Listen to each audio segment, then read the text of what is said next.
Greetings my fellow crafters and creatives, and welcome to another one of my project videos.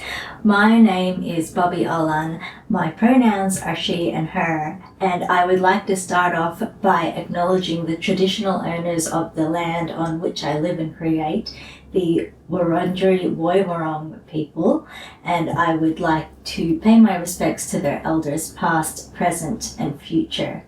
Today I am going to get started on my second project for the Colours of Fall Knitalong 2025. That is the Cosy Hubby sweater by Marzena Kołaczek.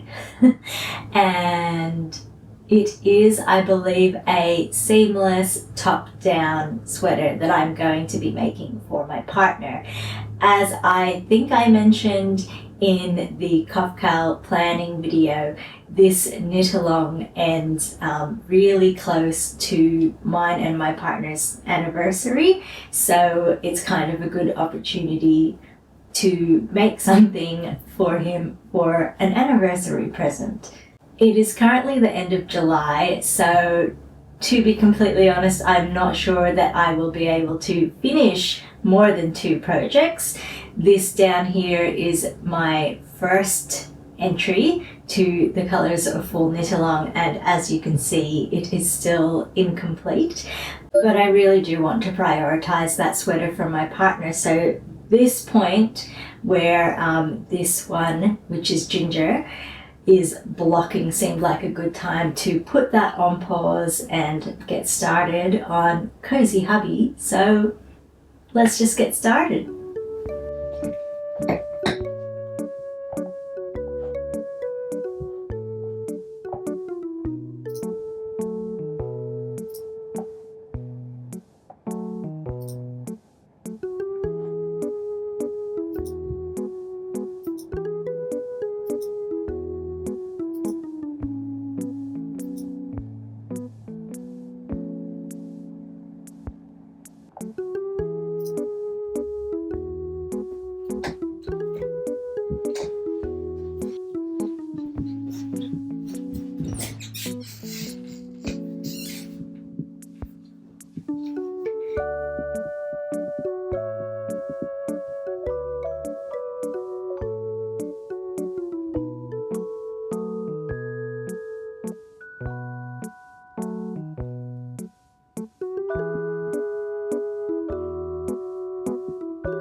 Okie dokie, I think I am ready to get going.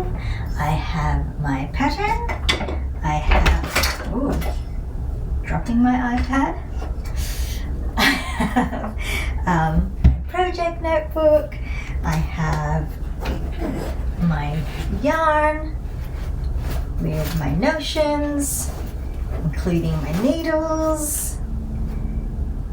And I think I can just get going.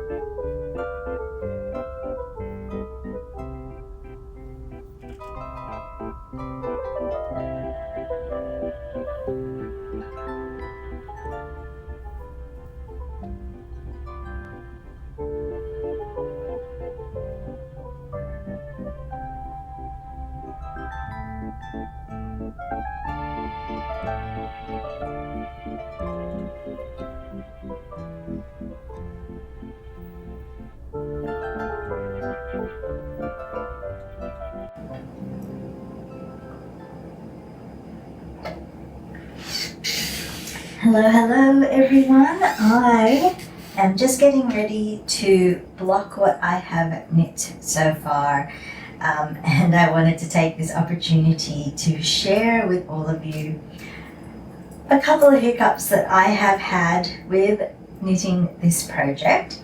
First of all, this is the second time that I have blocked this. The first time that I did, and I'm blocking it to check my gauge, by the way, just to make sure that it's all good now that I'm knitting the big proper size of it instead of just a little swatch. And also, I don't know if I said this, but I realized that I'd swatched flat and this is knit in the round, so that's another reason why I wanted to double check.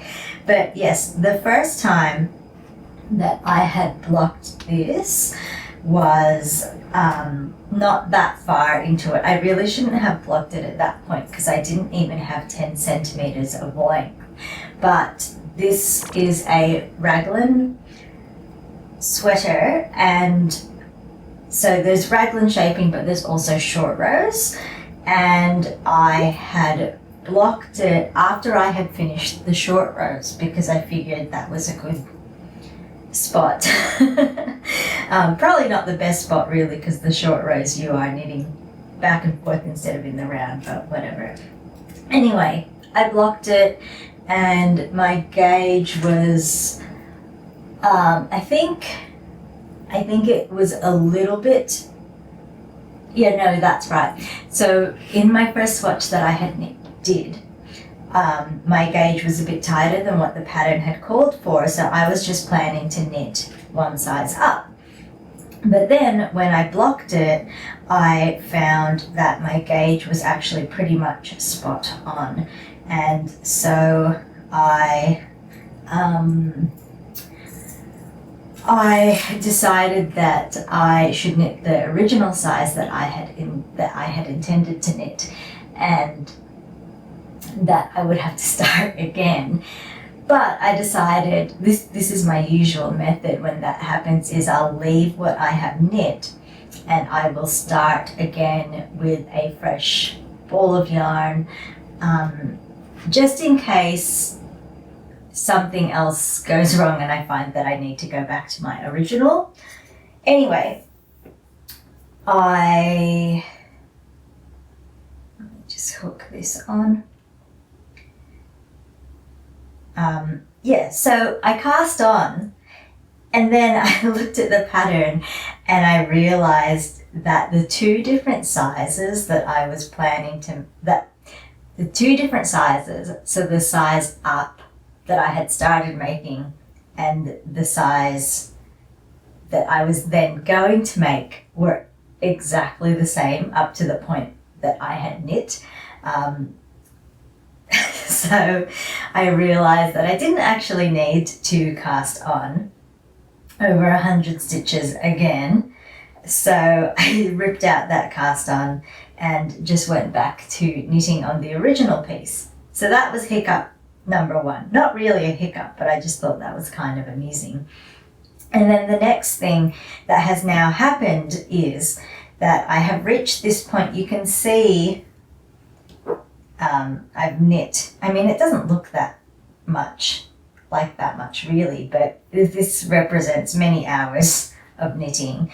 It is fingering weight yarn for a man's sweater, so it is a lot of knitting. Anyway, I've reached the point where I am needing to separate the sleeves and the body, and my stitch count is way off.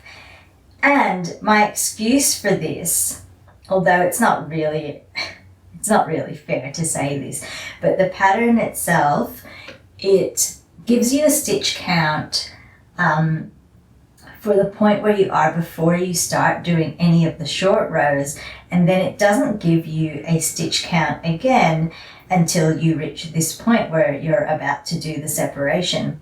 So I didn't bother doing any of the calculations, which I could have easily done. I could have said, well, I've knit, this much of the shaping, therefore I should now have this many stitches, even though the pattern hadn't explicitly told me at this point you should have this many stitches. So yes, basically because the pattern gave me a stitch count after a little bit of raglan shaping, and that was correct. I just assumed that I was doing it correctly for the rest of the time. But I clearly wasn't, because I was missing many stitches. And like I said, that's not necessarily a fault of the pattern, because I would have appreciated it if they had included more stitch counts throughout all of the shaping, because this is a lot of work to do. But like I said, I'm repeating myself now, I could have easily have done the math myself, and I didn't. And actually what's kind of annoying is after I did the short rows, I counted my stitches and I wrote that down in my notebook of how many stitches I was at, but I didn't do the calculations within the pattern to see that that number of stitches that I had was actually where I should have been. And that is really annoying of me, because I had already made the big mistake and missed the increases at that point, that early on. So what's annoying is the point where I had originally blocked it, I had already missed all of those increases. So if at that point I had realized that I had made a big error, then I could have blocked it there, and then, as I did, and then started again. So yeah, if I hadn't realized that the pattern was exactly the same between the two sizes, and I had kept going with where I had started, where I had cast on the second time. Oh, oops, hang on. Not that it matters that much, because I'm going to be ripping this out. But let me just capture these stitches again. Pull a little too vigorously on my keeper cords, and stitches are coming out. Come on. Gee, where's that cord? How far back? Oh dear.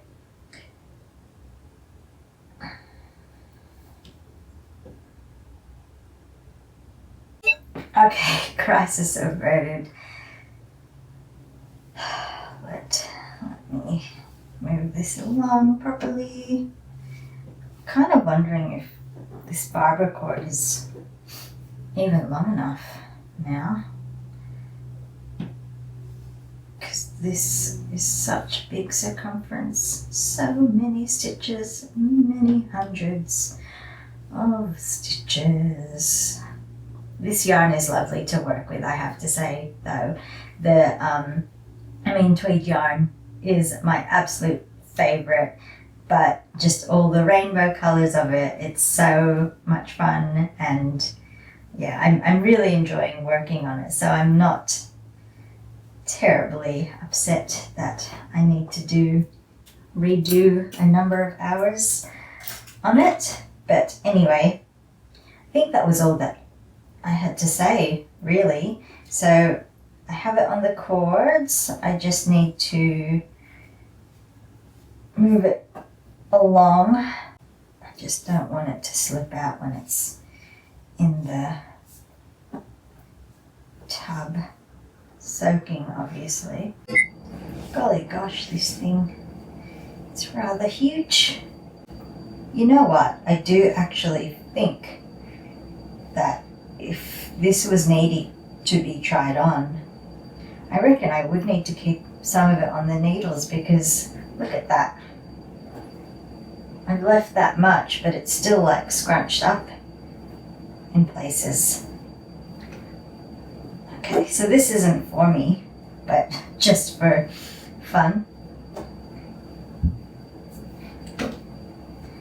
Alright, so this is a good size for me to measure my gauge. So I've measured it in its unblocked state, and I've made note of that, and now I'm going to block it, and then when it's dry I'll measure it again. Oh, that's what I wanted to show you. Because I checked the pattern and I found where I had missed the increases. So here is my cast on up here. I have knit all of this, and my mistakes are about this far down. So I knit about this much, a couple of centimeters worth correctly, and all of this after is wrong because I missed a few rows of increases here. Anyway, that's knitting alive for you. Gotta go chuck it in some water.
I'm going.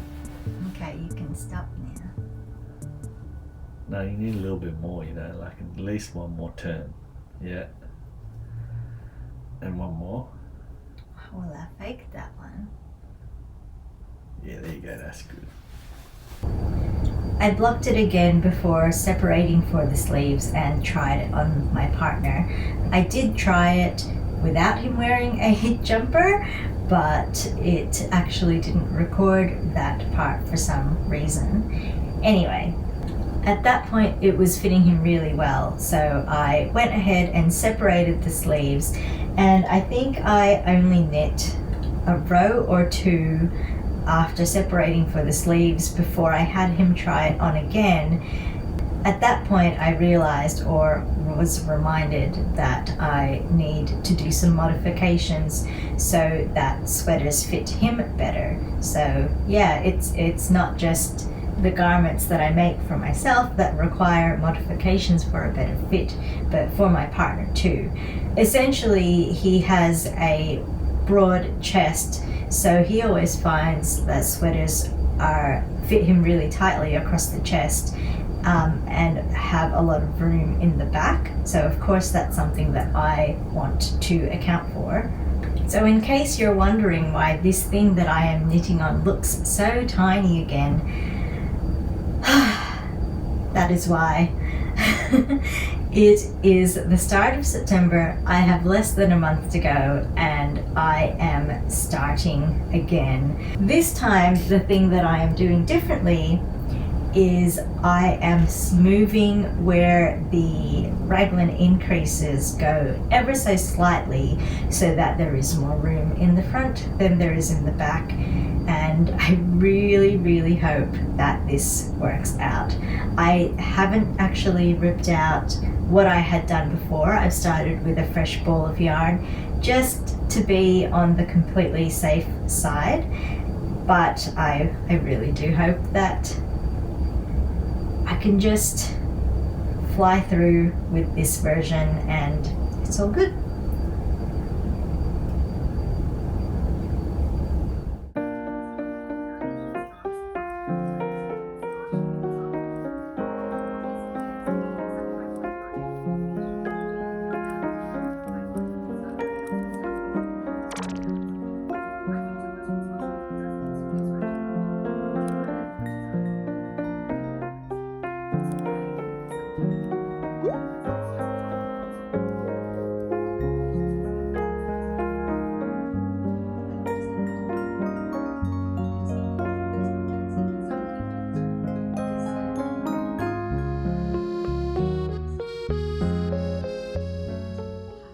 I knit the second version of this jumper up to the same point as I had the previous version before blocking it and trying it on again, just to be absolutely sure. I did get him to try on V1.5 as well as V2, and yes, just to make sure that the fit was absolutely right, and I am very pleased to say that V2 does fit him much better. Go.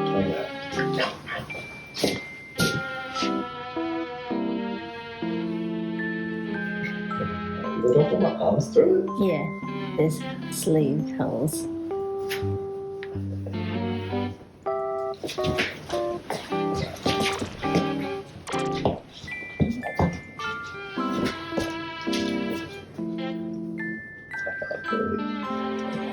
Do that.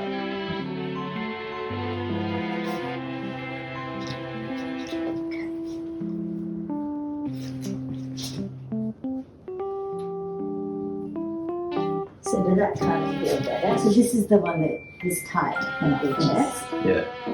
Does it still feel that way? Sort of. Alright. Okay. Turn around. Huh? Now turn around. Right. Hard to tell the difference, really. It's definitely less bag. Alright, turn around back.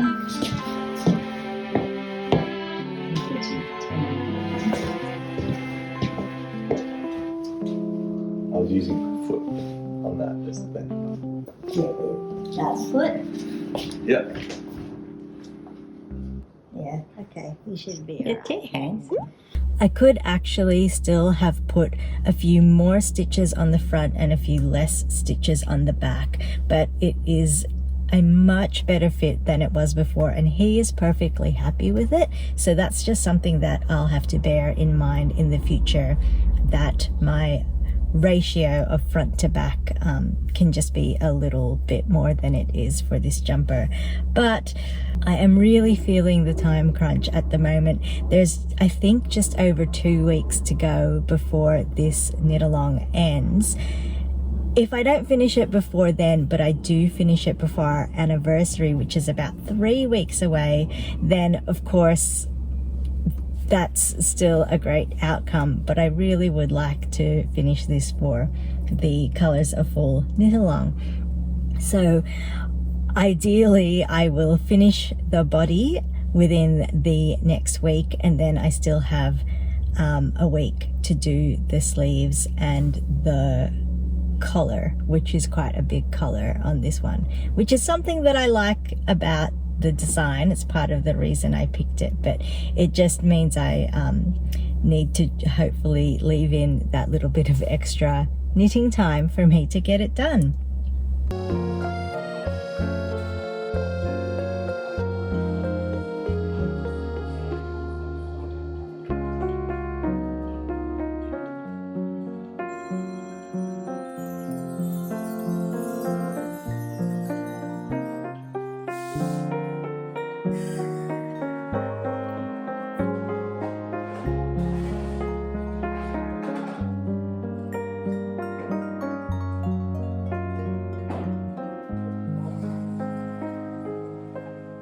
After knitting a fair amount of the body, I draped the sweater over a fan, which had a towel over it just to give it a bit more resistance. And I let that sit overnight just to sort of try to simulate gravity. I didn't block it again, in large part because I feel like I didn't have the time. But I also found in the morning when I measured the blocked and unblocked portions that the gauge was actually really similar. You can probably see in the jumper though, like it's very clear to tell where it was blocked and where the unblocked section is, just because the blocked section is of course so much neater. So that was kind of helpful and interesting to know that. But then I did also get my partner to try it on and tell me how much longer he would like it to be.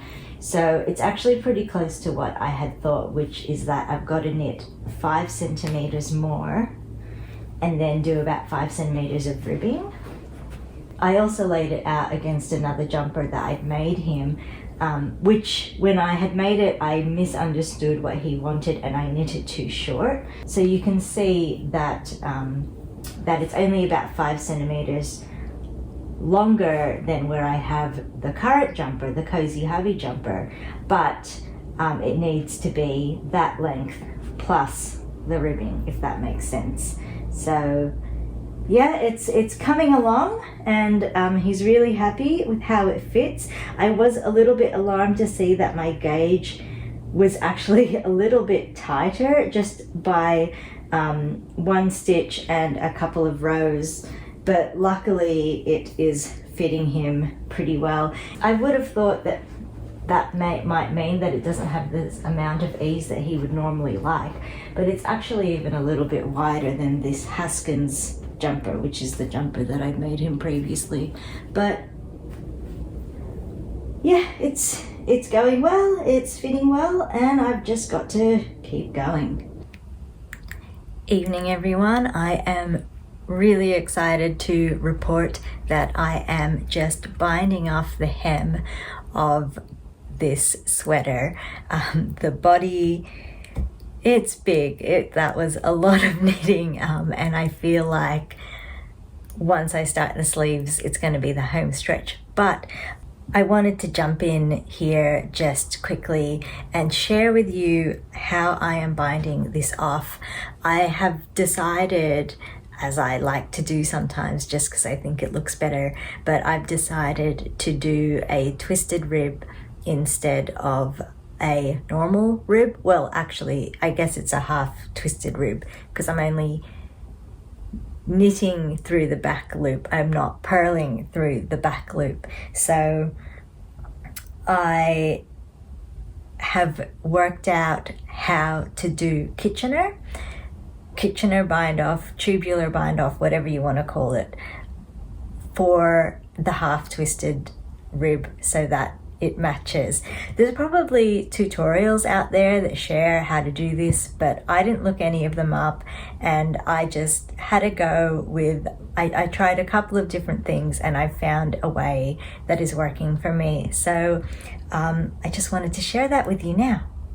So here is the hem of the jumper, and luckily for me it starts in the center back because I had a few moments where I was figuring it out where it's not quite right. So you can see here, I hope you can see that these stitches here are more open than the twisted stitches running down below it. So what I was trying to figure out was how to twist the knit part of the bind off. You can see this messy bit here where I don't know what I did there, but if we move along to where I am working at the moment, you can see that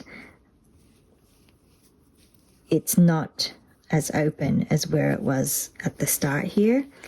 Let's see if I can line them up.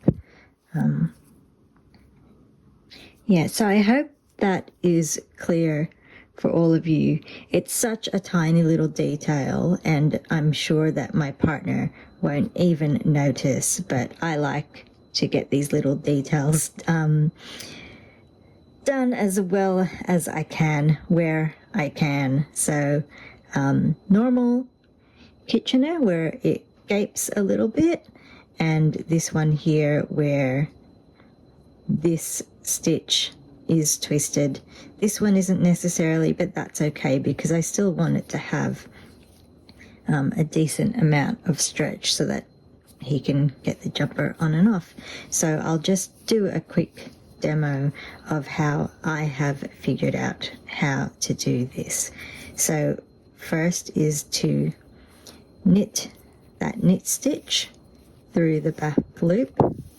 Well, you know, insert the needle in as if to knit through the back loop, and then knit, and then that one comes off, and then you have to bring the yarn from the front to the back. So I go in between the purl and the knit there, and pull that all the way through, and then I want to take this yarn in here. So this is the knit column that I'm going into, which is the second one from the end of my needle. I want to put the yarn in as if I am purling that through the back loop and pull that through to the front.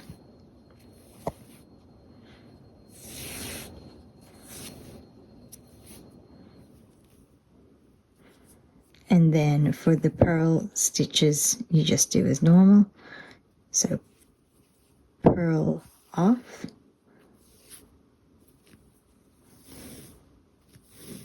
so.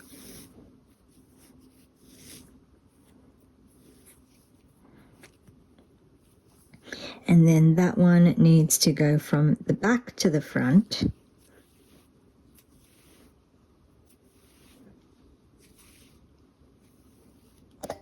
Oops, sorry about that. And then that one is knit. Oops, drop that stitch there. Okay, so I'm going to do it just one more time in case that first pass wasn't on camera, but we go knit through the back loop off.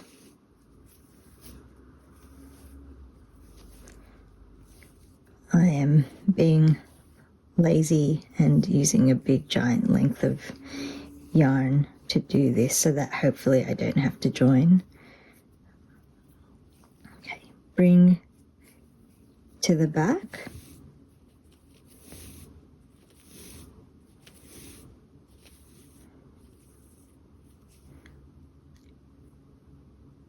Purl through the back loop.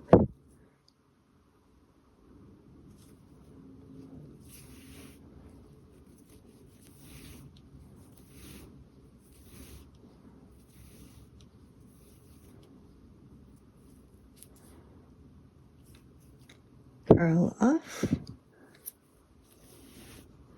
and in the same motion I am bringing the yarn to the front, or the needle to the front, and knit.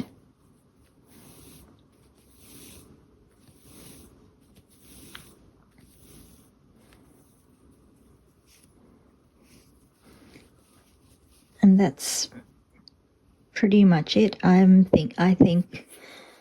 I think that looks pretty neat, and I'm pretty happy with that compared to back here where I was messing around. But yeah, I still have so many stitches to do, so I'm just going to get on with it.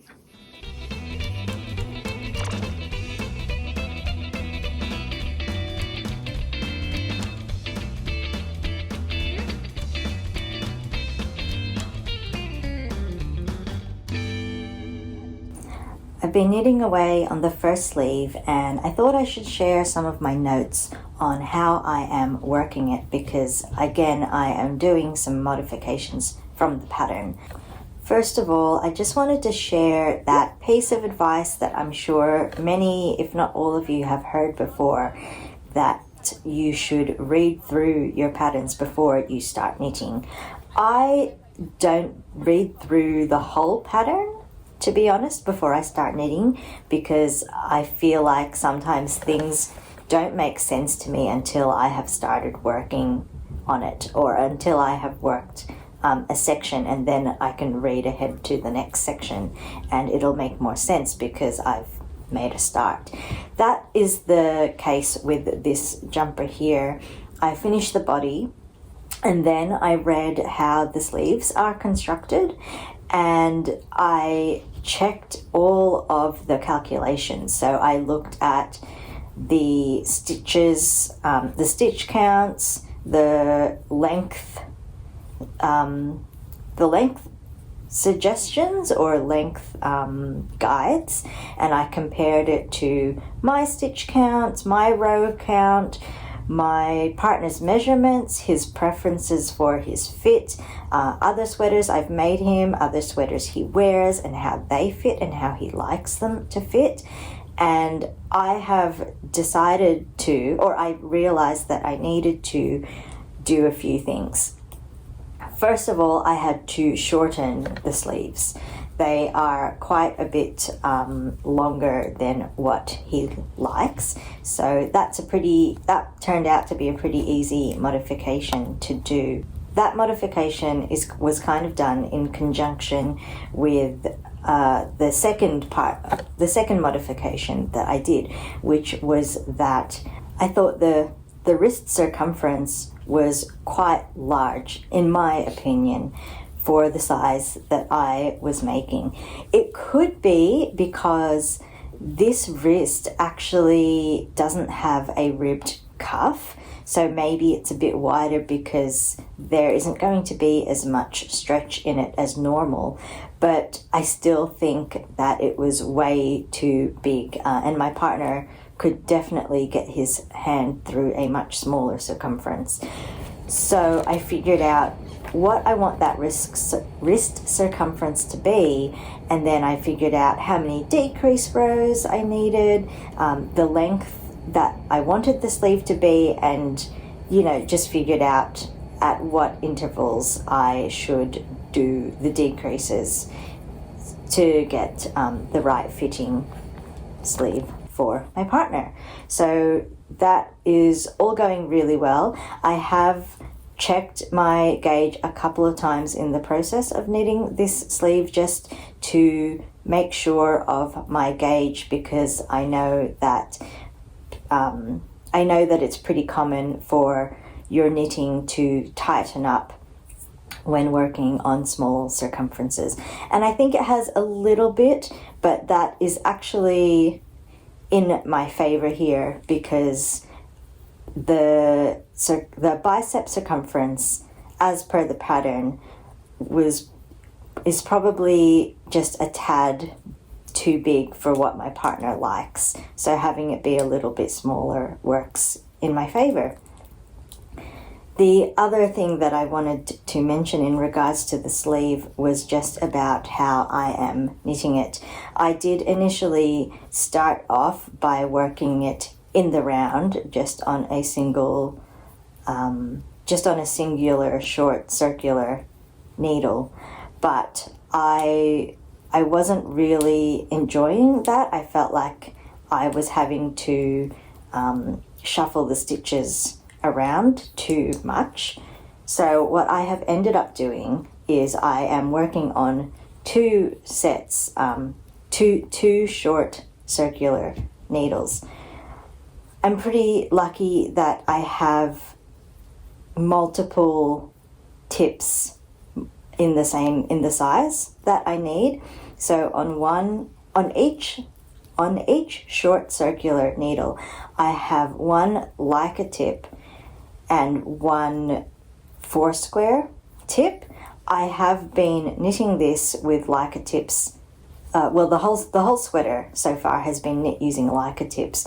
So the reason that I have split up the tips that way, instead of having one set that was both Leicas and one set that was both Foursquare, was so that the needle that I'm forming the stitches with is always the Leica tips, just to make sure that it is completely consistent, just in case there is any sort of slight size difference between the two brands of needles, even though I am using ones that are the same size. If I didn't have two sets of short tips in the same size, then I would have just used smaller tips on the other ends instead of the Foursquare tips, and just, made sure that I was aware that, and made sure that I was using the correct size to form the stitches, because it doesn't really matter the size that you're knitting off. It matters more the size that you're knitting onto, because that is dictating the size that your stitches are going to be.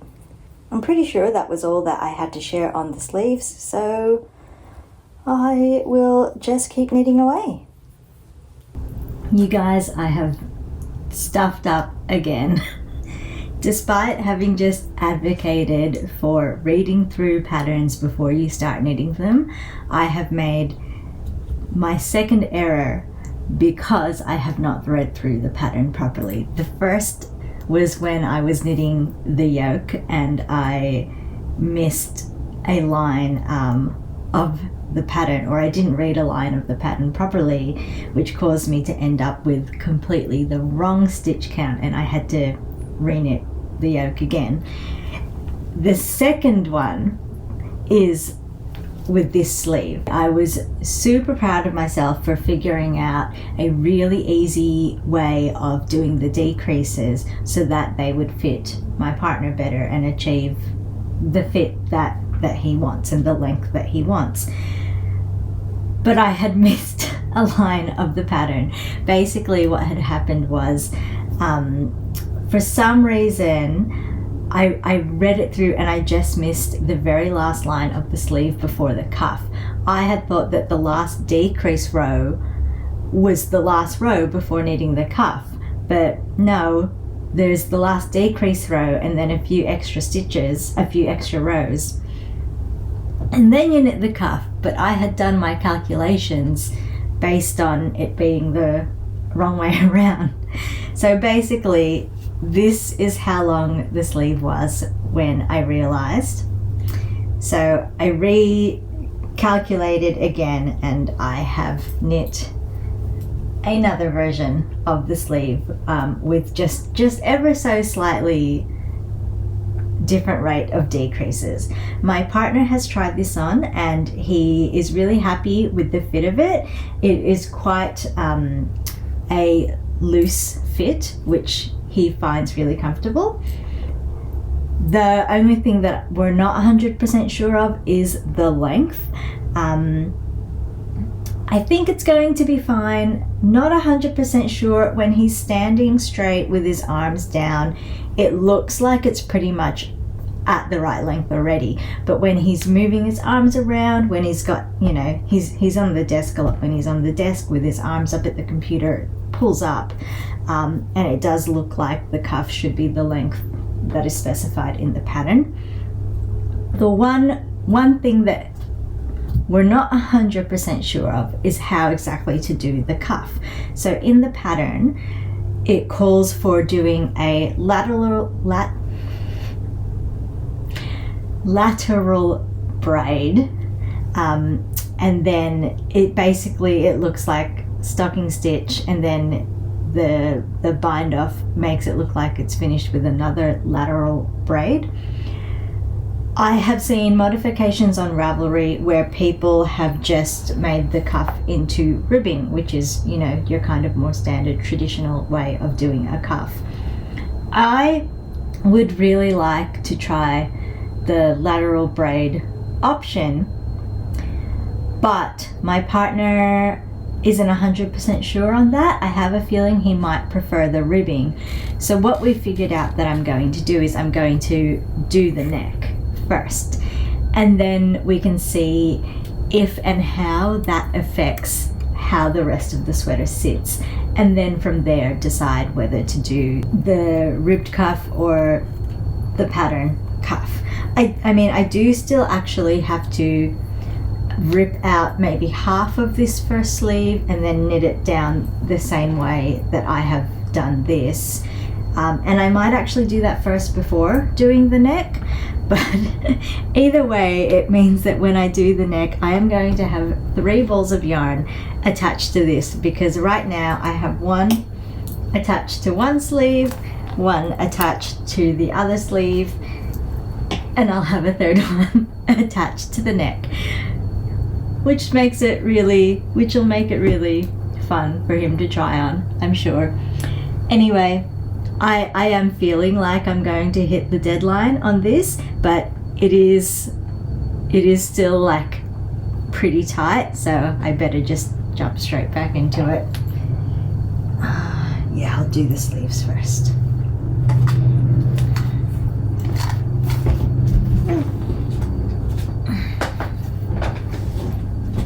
In the end, I decided to work on the neck first, and I'm really glad that I did, because I might have procrastinated a little bit on the sleeves, thinking that the neck would be really quick. From the photos, I had thought that the neck was just simply knit stocking stitch straight up with short row shaping or whatever kind of shaping it had to give the kind of like cowl neck appearance that it has. But it turns out the neck is actually done in double knitting. That means it's twice the number of stitches than I would have thought it would be, and twice the amount of knitting to do to get the height done right.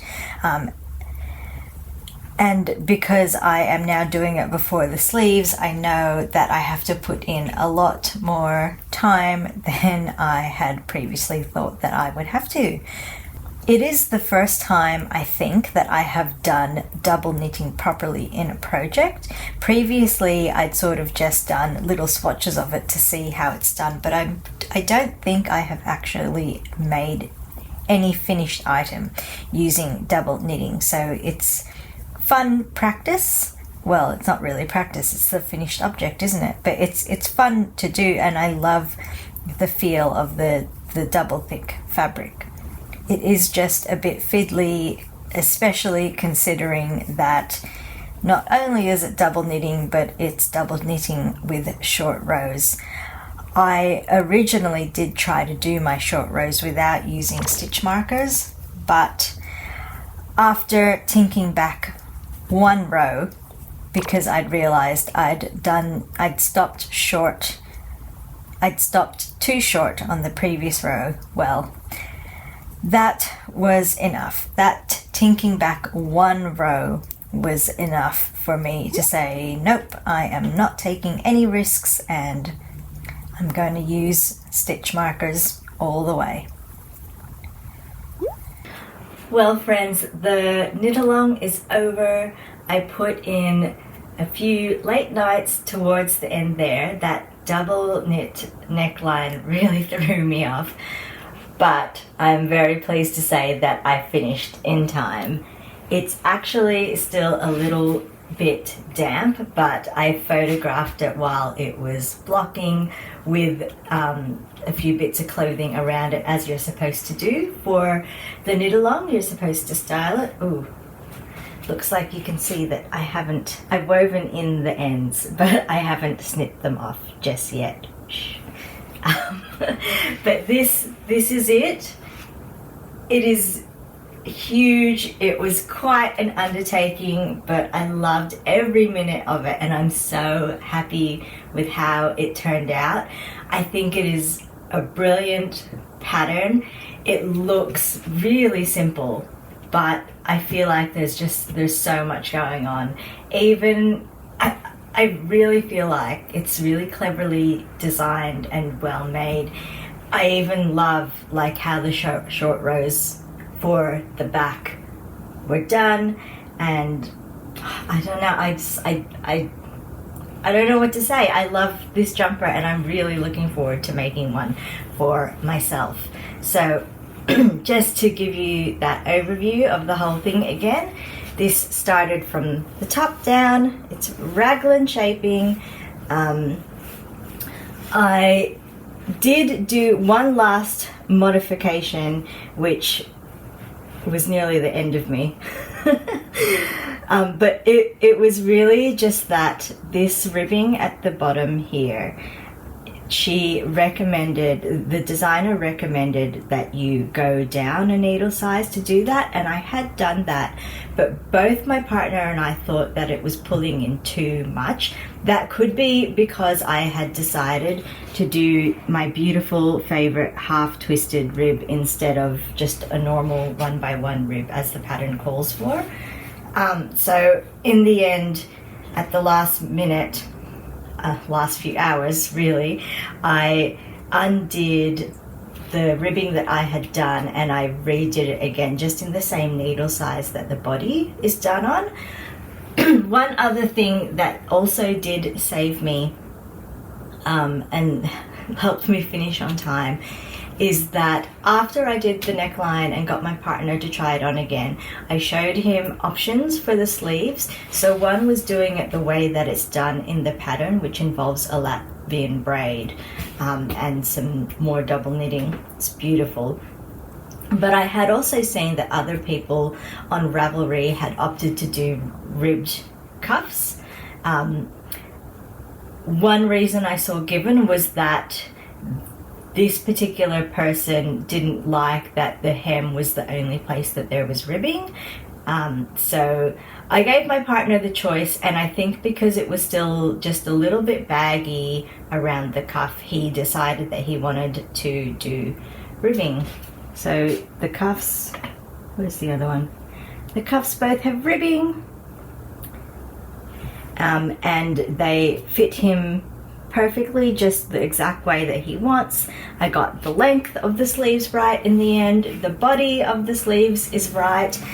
The color, when he tried it on before I blocked it, it was still like standing up quite a lot, which I do think is part of the look at it because it is a wider neck, so it kind of stands up to give you a windbreak. But I think he was saying when he doesn't need the windbreak, he'll probably like fold it over and wear it something like that. it looks better when it's on a body, trust me. It's actually still a little bit damp here. But I am also hoping that the blocking has sort of relaxed it. And I mean, it's going to be like it's going to have a bit more stiffness to it than this because it is double knit and there's 2 layers there. So that's just something there. One other thing that I probably will change when I do mine is that I'm not sure about how this is finished at the top. So this draw cord casing is also double knit, and then she gets and then the designer gets you to combine the two. Bad at explaining things. So you have this many stitches for double knit, and then you decrease so that you have half the number of stitches and then bind off. I think that maybe when I do mine, when I get to that point, instead of doing this, I think I will just do a Kitchener graft here. The designer doesn't specify a particular bind off, she just says to bind off. So I opted to do the easy sewn bind off because it's, you know, has a decent amount of stretch, and I do like sort of the decorative nature of it. I do think it looks good. I just feel like, I don't know, I'm not sure, because this I feel like may match, may have gone well, may have fit better if this had Latvian braid. It may just tie it in a little bit more. Yeah, so I do have some ideas of things that I want to do differently when I make my own matching version. This yarn was the Bendigo Woollen Mills Luxury Tweed fingering weight yarn. I bought 5 balls of this, hoping that that would be enough to knit a sweater, matching sweaters for me and my partner. And I'm not sure that I'm going to get there because this took nearly 3 of those balls. So I have just a little bit over 2 balls to knit something for myself.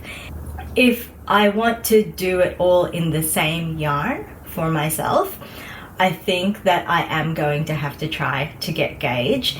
For this one, I used the needle size recommended in the pattern, and I did a swatch of that, and I liked the feel of the fabric. My gauge was tighter, and I didn't want to have a more open like fabric. So I just stuck with it and went a size up, as I would have explained to you just before. But for myself, I think if I want to do it all in the one yarn, then I will have to get gauge in an effort to not need as much yarn to get the finished product. Hey friends, Future Bobbie here with just a quick little PSA on swatching for you. This is the swatch that I had made for this jumper. I didn't leave a note with it like I usually do to say needle sizes, and if I measured my gauge before blocking or after blocking or both, all of that kind of information. I usually tie a little note to my swatches so that I don't forget anything. Usually, if I have only done one swatch, I am telling myself, you only did one swatch because you used the needles in the pattern and you're happy with it. So even though this was a tighter gauge than what the pattern had called for, I went for it. Now, the pattern called for knitting the body on a 3.5 millimeter size needle. So that is what I did for this, because I swatched for this long ago, and when I was ready to knit, I only had the one swatch, no notes, so I made that assumption. After I finished filming the outro for this video, I went to update all of the details in Ravelry, and look what I found. See what it says here? Swatched I swatched on 3.75 millimeter needles, not 3.5 millimeter. And I probably did that because I know that I am a bit of a tight knitter. So I thought that by going up a needle size that I would have gotten gauge. Not only that, I have a note here saying, just assume that you'll get gauge on this even bigger size of a needle. So while this is a good fabric, I had actually intended to try to get gauge with the finished garment. And if I had, it means that it would have been a lot less knitting and used up a lot less yarn, which means I wouldn't be so worried about not having enough yarn to knit my own matching version of this jumper. Anyway, that's pretty much all I had to say about this. If you swatch and if you keep records of your swatches, be consistent, check everywhere that you might have left notes, but probably really the smartest thing to do, at least in my case, is leave it with the swatch. Anyway, what can you do? The sweater still came out great. I still think like the fabric is really good. It's not super dense and stiff. The main place where it would have made the difference is the neck here. Like if this was a bit looser, it might not be sitting up so much, but this is actually the first time I've put it on, and I am finding it really cozy to have this around my neck sitting up like this. So yes, well, one day I'll make my own Cosy Wifey and we'll see how that goes. Of course, mine will just naturally use less yarn anyway because I am a smaller person than my partner is. But my other option would be to do something like with this double knit color. I did buy this yarn in a different colorway as well. So what I could do is that for the inside layer of the double knit fabric, I could use that other color. And then, yeah, I mean, that might just be fun to do anyway. I will decide then. So yeah, essentially this knitting wise, this jumper is finished, but technically it's not 100% finished because what it's missing is the draw cord. So I have holes here somewhere, one here, wait, where are they? Hard to see when it's a bit down. So one here and one here, here and here for the draw cord. Looking at them now, they're smaller than I had thought they would be. I have these eyelets, but I'm now actually looking at them and thinking they might be too big. I was thinking of, I may just have to open the box and hold one against it, but I really do actually think that they're too big. Anyway, I was thinking of putting eyelets here in the draw cord holes, just to give those holes a bit more protection so that they don't wear out so quickly. But I've never put eyelets in knitting and I'm a little bit nervous about doing it. So if anyone has done it before, I'd love to hear about how you went and if you have any tips.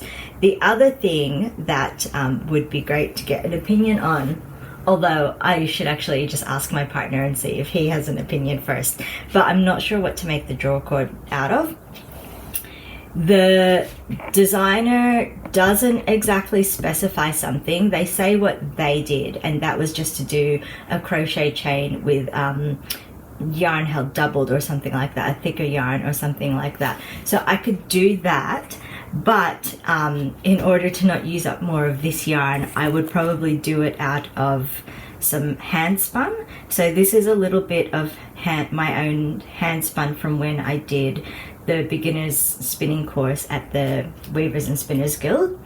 This is a bulky weight, so I might not hold it double, I might just do a chain, but you can see it matches okay. And I mean, most of it's going to be hidden in the casing anyway, you're just going to see the ends of it dangling out. So I can either do a chain, a crochet chain of this, or for something a little bit more durable, I could do an I-cord out of twine, and which means I would get to use this for the first time. I bought this probably a couple of years ago, to be honest, but I haven't had a project to use it on yet, so I could do a I-cord with just some cotton twine that'll be more durable, and the color's still alright. It's a cord, it should be fine. It's a cord. Anyway, that is it. I am super happy that it's done. I need to go lay it back down on the mats so that it can finish drying off. Thank you so much for joining me on this journey. If you are still here at the end, then I hoped that you enjoyed seeing me muddle my way through this project and getting a glimpse into my processes and problem solving and what have you. Oh, I should mention as well, for those of you that are interested, let me check my notebook. So all of the knitting for this took, okay, so this version of the jumper took 81 hours and 39 minutes. If I include the original version that I ripped out,